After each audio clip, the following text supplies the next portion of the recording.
Hello, hello. So today I want to talk about the new unique here, the Sands of Time.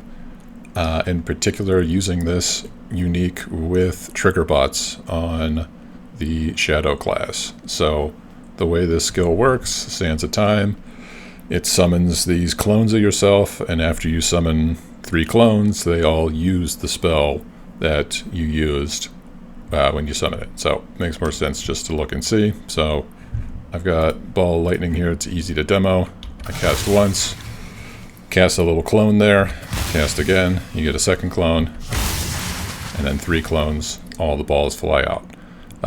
So not that crazy on its own, but with Triggerbots here, slot this back in, get my 2 Triggerbots. Since this skill is a trigger, when I cast once, now I get 2 clones at the same time. I cast again, I actually get 4 clones, and they all trigger.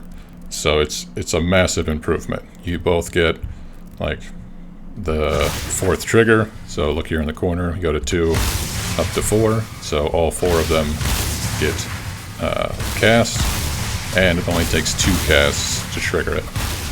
So as far as I can tell in my testing, using it with the Shadow, with the Triggerbots, either Saboteur or with the Forbidden Flesh Jewel, is definitely the way to go to get the most out of this unique. So the way I've been using it with Spark. The build itself is still a work in progress, but getting all those extra Spark casts is pretty cool. And there's some other interactions that are pretty interesting that could be build defining or worth building around. So in my testing, things with cooldowns for like this Frost Bomb here, put this in. Each cooldown seems to be independent per the clone. So if I put one down there, it's kind of hard to see, but you can see there, oh yeah. So all the clones, each independently, have their own cast. So that's my 1 cast, 2 clones, my cast, plus all 4 clones. Each have their own cooldown. So could be some interesting things there. Also with limits, the max limits still apply. So actually let's put it up here. For Firestorm here, I can push 1 Firestorm, 2 Firestorms, and I'll get only 3 at a time. So for example, if I put one over here, you can see how long it goes. But if I start one over here and then spam down here, can't see anything. If I start one over here, right, and then spam over here, the one up top stops. So you can only have a max of 3 Firestorms at a time. So any skill with a limit like that, you can't override the limit. With one notable exception I found, Wave of Conviction here. So put Wave of Conviction in instead. This one's kind of worded differently. It says you can only have like 1 can be active at a time, but it seems like that limitation is per like person or clone. So each clone gets their own active one, and there's no like maximum limit. So you can do this. So potentially something there with Wave of Conviction spamming.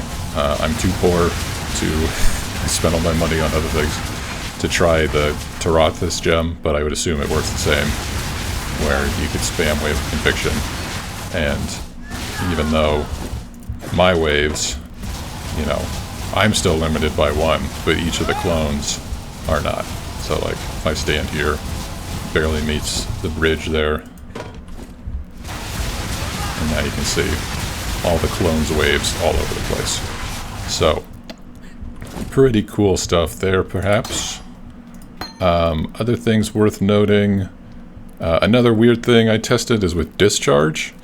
So, with Discharge, it does kind of work, but you need to have power charges. So, this leads me to believe that the clones are using your current power charges when you cast, which is nice. But in my testing, when you prime a Discharge and you cast it, if you don't gain back charges, so if you don't have charges when the clones trigger, they won't do anything, they won't discharge. But if you do have charges when the clones trigger, they will discharge, and they will use the skill. So I think Discharge may be the only way to use it without Triggerbots, because you could potentially prime a couple discharges, or like prime a discharge yourself, lose your charges, then do some other skills to like get your charges back, and then when the clones trigger, you'll have all your full charges again, and they'll use the discharge. I don't know. Could be clunky there, but maybe something there with enough charge generation, Discharge could actually be useful as well. And then, yeah, there's lots of cool things you can do with this, just testing different skills. Crackling Lance is pretty cool, because you can charge up your intensity beam, and then all your clones don't build intensity, so they're always just doing the spread. Kind of neat. The arc skills are pretty handy, because you get way more arcs. Like, at the end of the day, this is just like a pretty big multiplier. So I'm still working on the builds. This character didn't start off as this, so I had to farm up money to respec and all that jazz to switch into this. But yeah, let's just go and block out Blood Aqueducts, show some of these skills off. I think Arc is kind of impressive, just level 1 Arc here, not even leveled up, and can actually clear, kill white mobs with just all the multiplier you get from all the clones doing stuff. Right? So it does make Arc look pretty cool. Another skill I found is really useful with this is the Armageddon brand of volatility here. So when you cast it once, you'll get 2 clones, so you'll actually get 3 brands for the price of 1 cast. So like here, you can see all 3 brands come out. So the brand limit is enforced, so you still can only have a maximum of 3 brands at a time. But you can push that once, and you'll get 3 brands out of it all at the same time.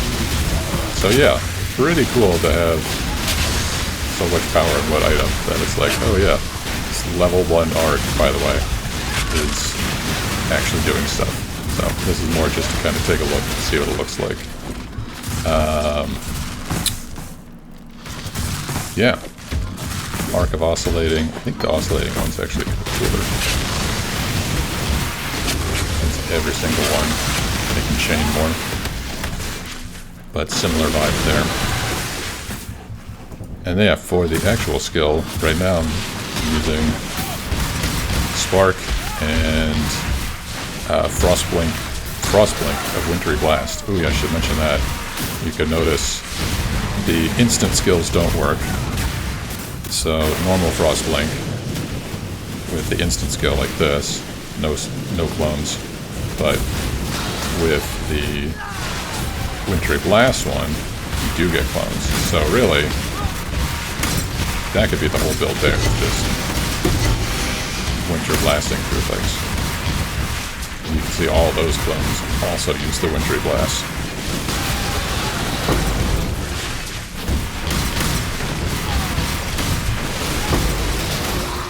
So, yeah.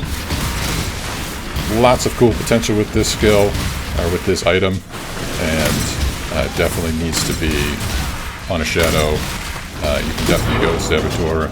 Ultimately, I went Assassin, and spent all the money I had on the Forbidden Flame, Forbidden Flesh jewels, since I didn't feel like I was getting too much out of the Saboteur. So out of this, I can get the base crit here. This crit scaling is pretty nice, as well as it works well if using multiple skills. So yeah, that's pretty much it. Other notable things, oh, there is a bug with Sigil of Power, which is hopefully a bug.